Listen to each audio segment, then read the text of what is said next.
transforma tu familia. ¿Sabías que el aleteo de una mariposa altera todo el universo? Se conoce esto como el efecto mariposa, pero en palabras de Jesús sería el efecto granito de mostaza. Es decir, una pequeña semillita hace que luego nazca un árbol fuerte. Te voy a proponer en esta charla 10 aspectos en los que puedes introducir granitos de mostaza que transformarán tu familia poco a poco, sin prisa pero sin pausa, pero la harán fuerte y sana.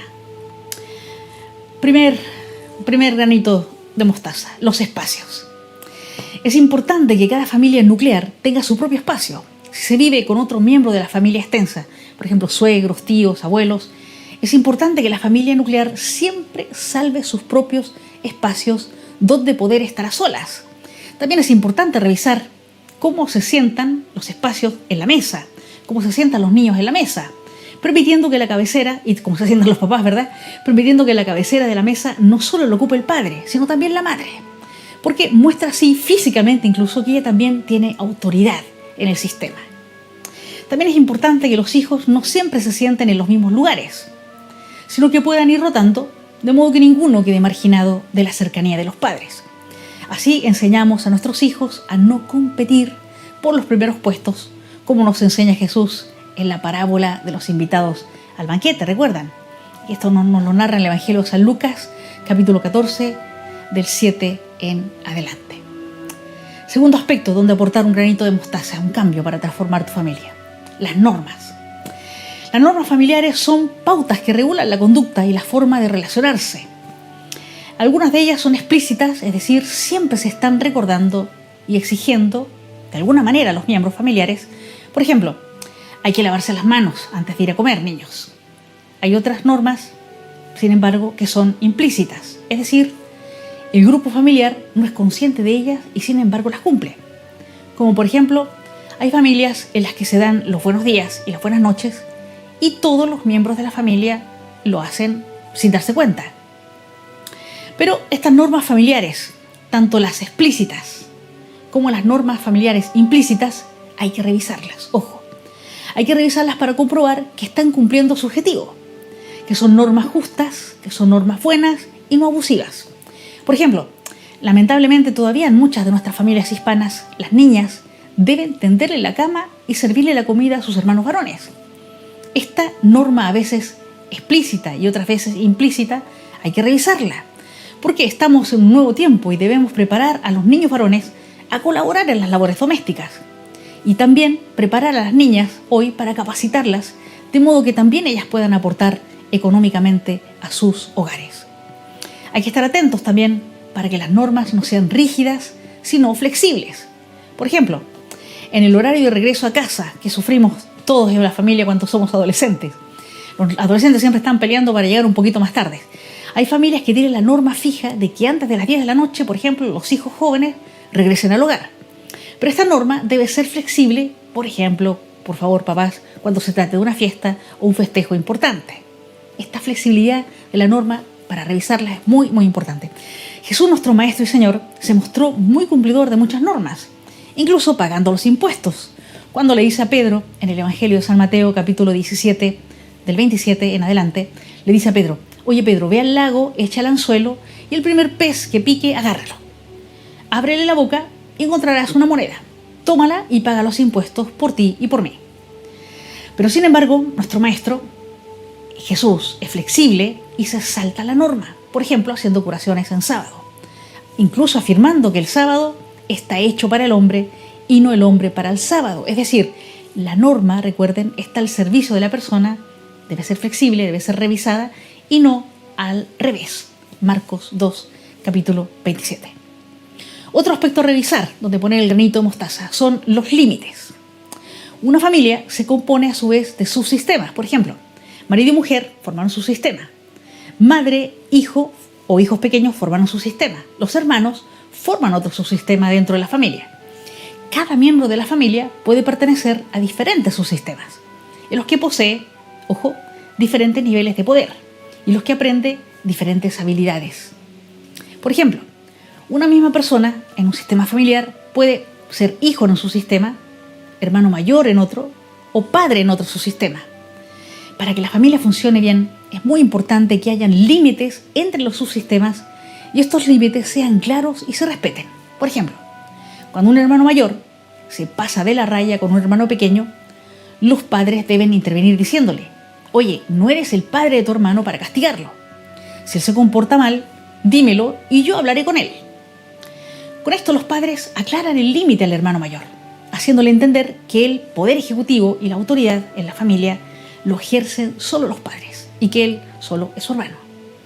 Pero aclarar los límites y tenerlos claros no significa que estos límites deben ser rígidos, pues el hermano mayor puede quedarse muchas veces como responsable de sus hermanos pequeños, ejerciendo la autoridad parental temporalmente. Pero esto no lo confunde de rol, pues él sabe que está prestando un servicio momentáneo para el bien de todo el sistema familiar. Por otra parte, lamentablemente hay mamás que no respetan los límites de su sistema conyugal cuando, por ejemplo, si el marido está distante, tratan a algún hijo como si fuera un marido sustituto. O el padre se hace tan amigo de su hija que parece el novio y pierde su rol de padre. Esto quiebra los límites, enferma a la familia y estresa a los miembros. Pues los límites de los sistemas, de los subsistemas, ayudan a que cada miembro de la familia ocupe el lugar que le corresponde y no otro. Además, protegen la identidad y funcionalidad distinta de cada miembro de la familia, como nos dice San Pablo en la primera carta a los Corintios, capítulo 12-29. ¿Acaso en el grupo de la iglesia son todos apóstoles? ¿Acaso son todos profetas? ¿Acaso son todos maestros? No todos podemos hacer de todo en la familia, ni en la iglesia, ni usurpar el lugar de otro, sino que todo tiene su límite. Otro aspecto que te puedes meter tu granito de mostaza para transformar tu familia es en estas fuerzas que se dan en la familia, de fuerza de aglutinamiento o fuerza de desligamiento. Ojo, los subsistemas dentro de la familia viven una tensión entre dos fuerzas: aglutinarse o desligarse. Por ejemplo, un subsistema madre-hijos pequeños tiene la tentación de ser tan aglutinado que puede llegar incluso a excluir al padre. Y este, al verse excluido, se puede distanciar mucho y llegar a romper incluso los vínculos con sus hijos y más tarde con su mujer. Otro riesgo de una familia con tendencia muy aglutinadora es que los problemas en los otros subsistemas afecten exageradamente a todo el sistema familiar. Por ejemplo, cuando los padres, o sea, el sistema conyugal, el sistema parental, se ven sumamente afectados si hay peleas en el subsistema fraterno de los hermanos y no son capaces de tomar distancia de esto y dejar espacio a estos conflictos que por lo general son necesarios entre los hermanos, se aprende mucho. Esto hace que las familias muy aglutinadas, los niños crezcan sin desarrollar suficientemente su autonomía y su liderazgo, transformándose en personas inseguras y dependientes. Por el contrario, en las familias demasiado desligadas, por ejemplo, con unos padres centrados más en ellos como pareja y que se desentienden un poquito, bastante o demasiado de los problemas que pueden tener sus hijos, pueden provocar que estos niños crezcan con un desproporcionado sentido de independencia y les falte sentimientos de pertenencia y lealtad hacia la familia. Los hijos de familias muy desligadas manifestarán gran dificultad para dar y recibir apoyo, para ayudar y recibir ayuda. Estos niños de familias desligadas tendrán grandes sentimientos de soledad y poca capacidad de crear vínculos profundos y estables con los demás. Jesús, con sus discípulos, creó un sistema grupal aglutinado donde sus discípulos se sentían cohesionados y tenían sentido de pertenencia grupal. Pero no permitió que su sistema grupal se aglutinara tanto que impidiera, ¿verdad?, la autonomía y el crecimiento de cada uno de sus miembros, de cada uno de sus discípulos. Estas fuerzas de aglutinamiento y de alejamiento las vivieron de diferente manera sus discípulos, al igual que pasa en las familias. Por ejemplo, San Marcos, en el capítulo 9, versículo 38, nos muestra a San Juan como un discípulo muy aglutinado, con gran sentido de pertenencia grupal. ¿Qué le dice a Jesús? Oye, maestro, hemos visto a uno que expulsa demonios en tu nombre y tratamos de impedírselo, porque no es de los nuestros. Y Jesús interviene como sistema parental un sistema de autoridad, haciendo permeable el sistema. Y le aclara el discípulo: no se lo impidas, quien no está contra nosotros está a favor de nosotros. Pero también Jesús tuvo discípulos más desligados, como Santo Tomás, sí, el incrédulo, que aparece muchas veces no junto a los 12, incluso en un momento tan importante como la resurrección. Así nos lo hace notar justamente el apóstol aglutinado San Juan en su Evangelio, en el capítulo 20, del 24 al 25. San Juan nos dice, ¿no? Tomás no estaba con ellos cuando vino Jesús y los otros le decían: hemos visto al Señor. Pero él contestó: si no veo en sus manos la marca de los clavos y no meto el dedo por el agujero, si no meto la mano por su costado, no creeré. Aquí vemos un discípulo que tiene por costumbre no estar aglutinado con los demás y se muestra muy independiente, no dejándose influenciar por lo que le dice el grupo. Todos le están diciendo: hemos visto al Señor. Pero él dice: no, yo tengo que hacer la vivencia, yo tengo que hacer la experiencia. Jesús a este miembro más desligado no lo abandona y procura parecerse cuando él sí está con los 12. Qué interesante, qué humildad la de Jesús de esperar aparecerse cuando libremente Tomás se digne aglutinarse, se digne estar presente. Así la familia debe saber soltar a los más apegados y buscar aglutinar a los más distanciados. Otra variable interesante que hay que trabajar y meter tu granito de mostaza es el espacio de los esposos.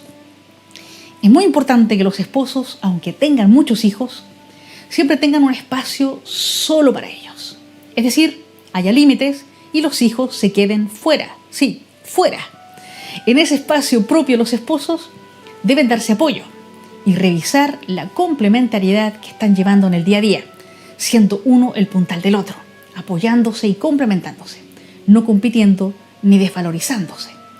En este espacio único y privado, los esposos vuelven a conectarse como pareja y como su sistema parental, conyugal, independiente de los hijos, sin culpas ni reproches por darse ese espacio. Fíjense que Jesús, con sus discípulos, siempre reservaba un espacio único para estar él a solas con ellos, sobre todo cuando los invitaba a pasar a la otra orilla, como nos dice el Evangelio de Marcos, capítulo 6, 31. Les dice: vosotros venid aparte a un lugar solitario, a descansar un rato. Porque dice el Evangelio, los que iban y venían eran tantos que no tenían tiempo los pobres ni para comer, como muchas veces los papás, no tienen tiempo ni para comer. Los esposos deben sacar estos espacios de irse solos a descansar un rato juntos, a reencontrarse, sin los hijos, ni sin las obligaciones familiares o parentales. Si se pierde este espacio, el subsistema conyugal comenzará a quedarse sin pilas para afrontar la vida familiar, las crisis, y pronto entrará en crisis gorda si no tiene este espacio propio para ellos. Hay que revisar también y aportar el granito de mostaza en el liderazgo y la autoridad. Es muy importante que el liderazgo lo ejerzan conjuntamente, ojo, padre y madre, como si los dos fueran un equipo directivo de una empresa. Ellos dos crean el subsistema parental de la familia. En la primera etapa de los hijos, el subsistema parental está centrado sobre todo en dar alimentación, en dar protección y cuidado. Pero luego tiene que irse acomodando en la medida en que los niños crecen, haciendo la función directiva de guía, de control y de autoridad. Es importante que los padres ejerzan este rol como equipo, apoyándose y apuntalándose mutuamente. No es bueno que solo el padre sea la figura de autoridad y quien da las normas, o sea, solo la madre. Es bueno que sean los dos juntos como equipo, acordando en conjunto como pareja las reglas, negociando entre ellos para presentarse a sus hijos como en un bloque común, como en su sistema propio. El equipo directivo que forman los padres no debe diluirse en ser padres demasiado amigos, entre comillas, pues su lugar es ser autoridad en el sistema. Pero esto no significa que sea un equipo autoritario, un equipo cruel, duro, frío o insensible. Solo un sistema parental débil instaura un control restrictivo y excesivo. Esto sucede cuando el equipo parental se ha desempeñado de manera ineficaz. Pero si los padres trabajan en equipo para determinar las reglas de la familia, estimulan a sus hijos a crecer y a desarrollarse de forma autónoma, cumpliendo y negociando estas reglas de acuerdo al ritmo de su crecimiento. Dice el Evangelio de San Juan de San Marcos, en el capítulo 1:22, que la gente se asombraba de Jesús porque enseñaba con autoridad y no como los otros letrados, los otros religiosos. La palabra autoridad viene del latín augure, que significa aumentar, promover, hacer progresar, hacer crecer. Es decir, Jesús no era un autoritario, un erudito o un simplón.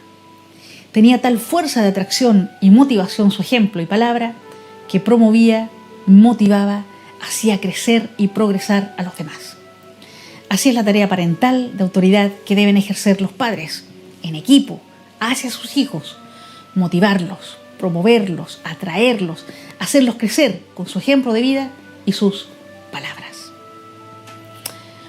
Muy interesante también, hay que intervenir y revisar el espacio de los hermanos. El subsistema fraterno es el primer laboratorio social en que los niños experimentan relaciones con sus iguales. En este espacio, los niños aprenden a apoyarse, a diferenciarse, a negociar, a competir, a cooperar. Aprenden a ser amigos, a ser aliados, incluso enemigos.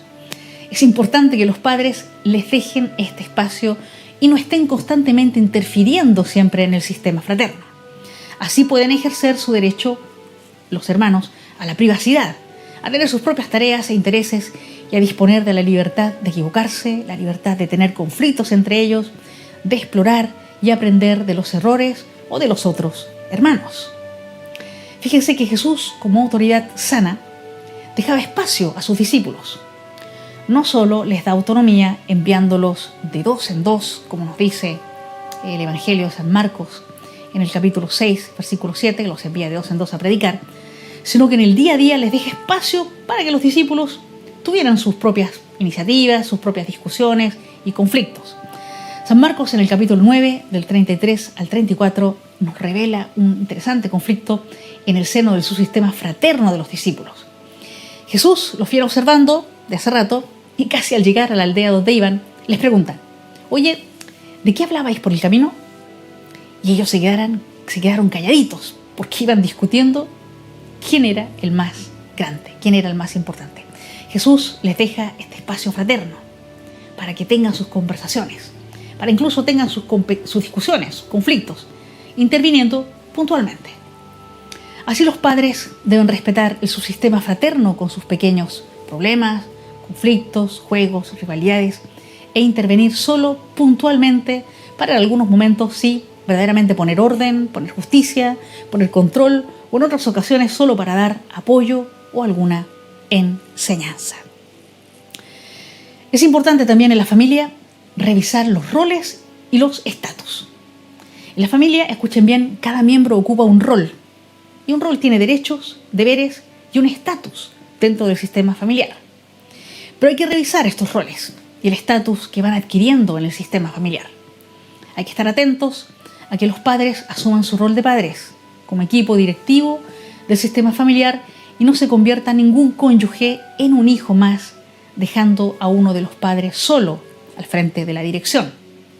También es importante vigilar que los hijos cumplan su rol de hijos y que ningún hijo asuma el rol parental de marido o esposa reemplazante. Esto hace daño al hijo y al subsistema conyugal. Pero también hay otros roles que a veces la familia impone a algunos miembros y esto es necesario revisar. A veces se suele asignar mucha responsabilidad, por ejemplo, al hermano mayor con respecto al cuidado de los hermanos pequeños. Y con esto se le priva a este hijo de vivir en plenitud su rol de hijo. O a otro hijo, la familia sin darse cuenta le asigna el papel, el rol del inteligente, del exitoso, del simpático, dándole un estatus por encima de los otros hermanos y haciendo que estos se sientan minusvalorados, no atendidos. Es muy importante que los padres estén atentos a estos roles y estatus que se dan en la familia para que siempre reine la igualdad y la incondicionalidad en el amor para todos. Así nos lo enseña Jesús en el Evangelio de San Marcos, capítulo 9, del 46 al 48, cuando ve que sus discípulos están buscando roles y estatus que los hagan más importantes. Dándose cuenta de ello, llama a un niño y lo pone en medio de sus discípulos y les dice: el más pequeño de todos vosotros es el mayor. O como les dice en el Evangelio de San Marcos, capítulo 9, versículo 35, el que aspire a ser el primero, que sea el último y el servidor de todos. Muy importante también en el sistema familiar revisar las expectativas personales y familiares. Los esposos tienen expectativas con su pareja y es bueno que se las comuniquen con sinceridad, porque ninguno es adivino del pensamiento del otro. Así, si tú esperas que tu esposa sea más cariñosa cuando llegas a casa, pídeselo. Y si tú esperas que tu esposo te preste más atención que a la televisión o a su celular, también pídeselo directamente, sin drama, con sinceridad, con humildad. De la misma manera, los padres deben escuchar y dejar que sus hijos manifiesten lo que esperan de ellos. Porque, ojo, cada hijo es diferente. Un hijo, por ejemplo, puede esperar que sus padres confíen más en él y le dejen más libre, más espacio. Y sin embargo, otro hijo al mismo tiempo puede esperar que al contrario, que le presten más atención y le acompañen más. También los padres deben manifestar con sinceridad lo que esperan de cada uno de sus hijos, procurando que sus expectativas no excedan las capacidades y necesidades de sus hijos, porque hay expectativas tóxicas o neuróticas que se piden sin cesar, pero son inviables.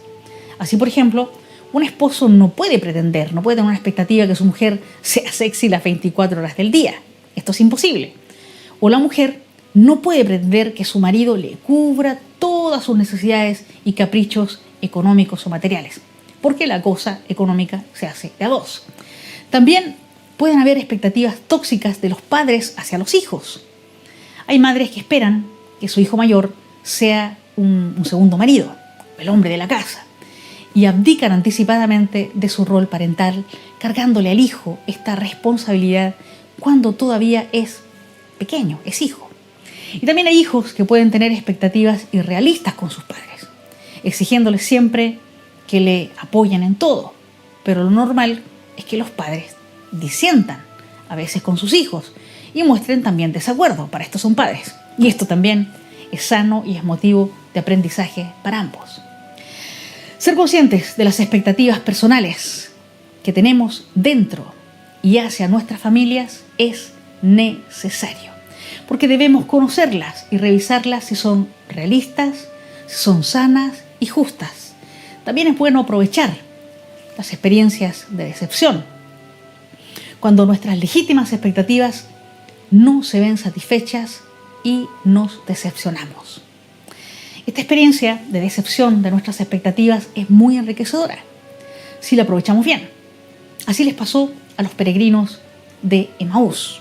Fíjense, ellos caminaban decepcionados de Jesús y decepcionados de las autoridades políticas y religiosas que lo habían condenado injustamente, que lo habían matado en la cruz. Así lo expresa en San Lucas, en el capítulo 24, del 17 al 21, Cleofás. Uno de los peregrinos le dice: ¿eres tú el único forastero en Jerusalén que desconoce lo que ha sucedido allí estos días? Y Jesús, interesante, les tira la lengua, los hace hablar para que se desahoguen y expresen su frustración, su decepción, y les pregunta: ¿qué ha pasado? Ellos le contestaron manifestando sus expectativas rotas y su profunda decepción.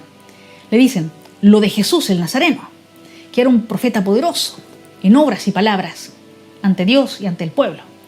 Los sumos sacerdotes y nuestros jefes lo entregaron para que lo condenaran a muerte y lo crucificaron. Y nosotros que esperábamos que Él fuera el liberador de Israel. Pero Jesús aprovecha esta decepción, ojo, para explicarles la verdadera liberación que Él trae a Israel, no la que ellos esperaban. Ojo, esta decepción hizo que los peregrinos de Emaús cambiaran sus expectativas y le dieran un nuevo sentido a todo lo sucedido. El momento de la decepción ayuda a que las expectativas aparezcan y se readecúen, ¿sí?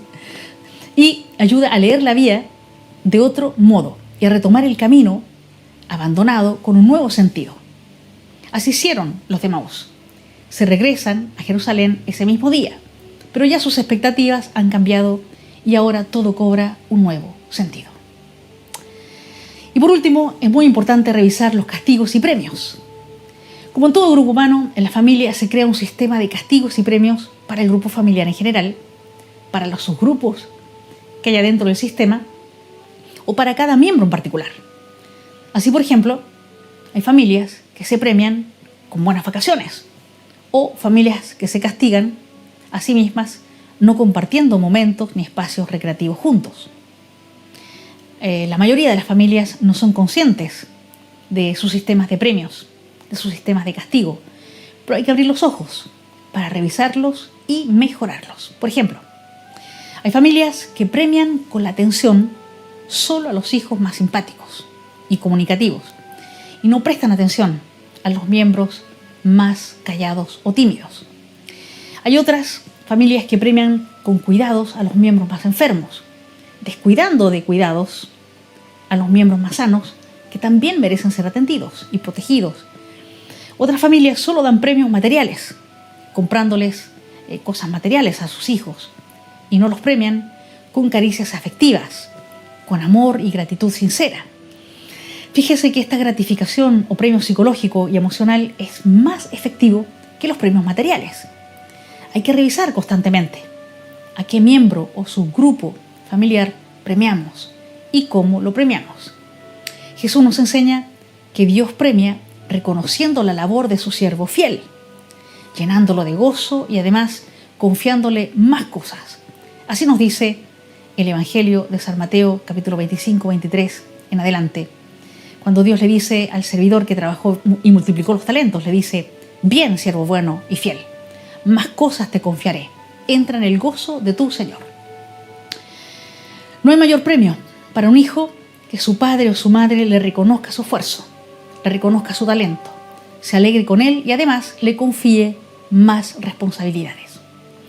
Pero también hay que revisar los castigos que se dan dentro de la familia. Hay familias que llegan no solo al maltrato físico, que es un castigo inútil, sino incluso a tremendos maltratos psicológicos que no son eficaces y destruyen a las personas, a los miembros de la familia.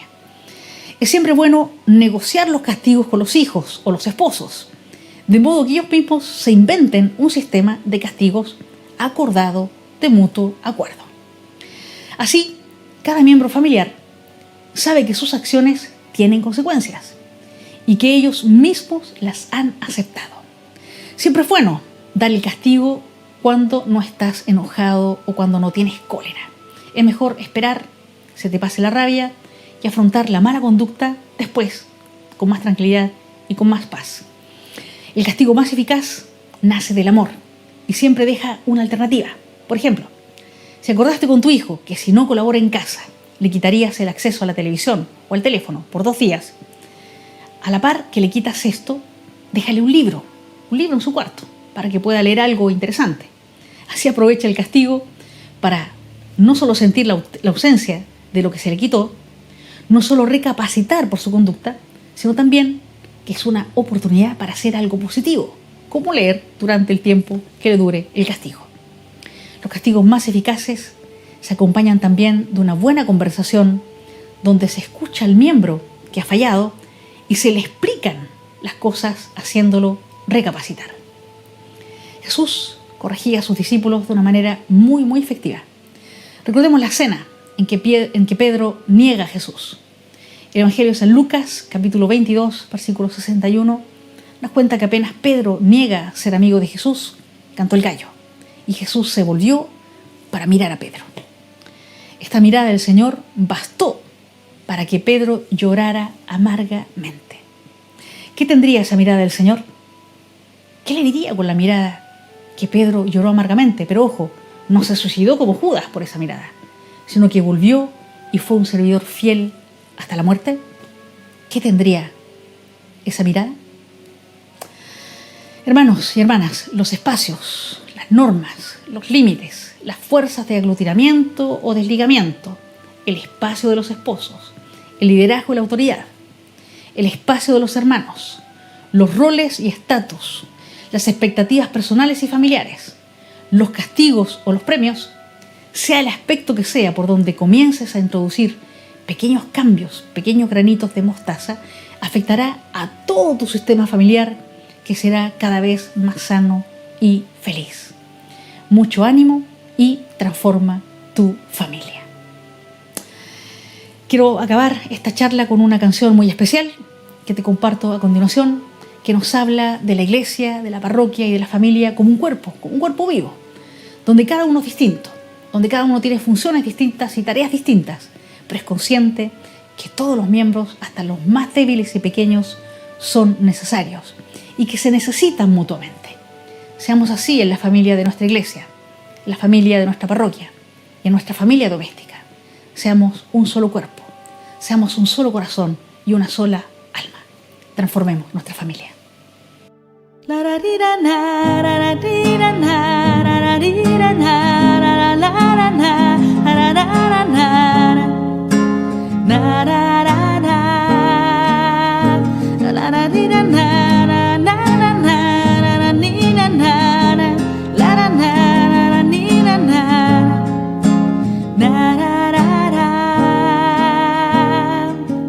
Así como el cuerpo tiene muchos miembros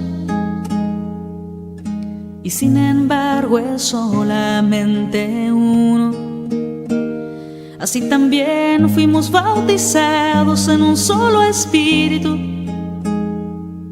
para formar un solo cuerpo, el cuerpo de Cristo. Y si el pie dijera, como no soy mano, no soy del cuerpo, ¿acaso por eso no seguiría siendo parte de